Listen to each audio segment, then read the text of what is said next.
Hi mga langga, this is Marites. Welcome to our channel, Kukubin and Snowman. Don't forget to like, subscribe, and share our videos. And leave your comment down below. Enjoy watching! Hi mga langga, dinner time here in the Netherlands. So, gumawa ako ng fried chicken mga langga.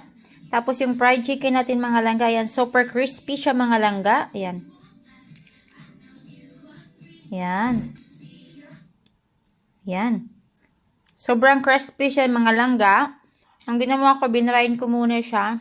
Tapos, binoil ko siya ng konti. Yung pinambrain ko, binoil ko siya konti mga langga.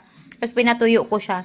Tapos, meron tayo ditong tomato and onion. Nilagyan ko lang siya ng garlic powder at saka chili powder and then soy sauce and vinegar. Tapos, meron tayo ditong mais. Ayan. And of course, our rice. At yung pagkain ni Papa. At ito naman kay Elliot. Bibigyan ko lang si Elliot ng pieces nitong aking chicken. Kain tayo mga langga.